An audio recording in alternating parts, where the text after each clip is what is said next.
بسم اللہ الرحمن الرحیم۔ السلام علیکم۔ میری آپ سبھی سے التجا ہے کہ ایک مرتبہ درود ابراہیمی پڑھ لیجیے گا۔ بسم اللہ الرحمن الرحیم۔ اللہم صلی علی محمد وعلی آل محمد کما صلیت علی ابراہیم وعلی آل ابراہیم انک حمید مجید۔ اللہم بارک علی محمد وعلی آل محمد کما بارکت علی ابراہیم وعلی آل ابراہیم انک حمید مجید۔ بسم اللہ الرحمن الرحیم۔ اے محبوب صلی اللہ علیہ وآلہ وسلم، کیا تم نے نہ دیکھا تھا انہیں جو اپنے گھروں سے نکلے اور وہ ہزاروں تھے موت کے ڈر سے، تو اللہ نے ان سے فرمایا مر جاؤ، پھر انہیں زندہ فرما دیا۔ بے شک اللہ لوگوں پر فضل کرنے والا ہے، مگر اکثر لوگ ناشکرے ہیں۔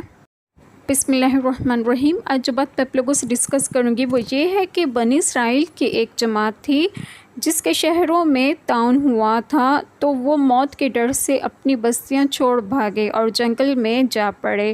بحکم الہی سب وہیں مر گئے۔ کچھ عرصے کے بعد حضرت حزقیل علیہ السلام کی دعا سے انہیں اللہ تعالیٰ نے زندہ فرمایا اور وہ مدتوں زندہ رہے۔ اس واقعے سے معلوم ہوتا ہے کہ آدمی موت کے ڈر سے بھاگ کر جا نہیں سکتا اور نہ ہی جان بچا سکتا ہے، تو بھاگنا بیکار ہے۔ جو موت مقرر ہے وہ ضرور پہنچے گی۔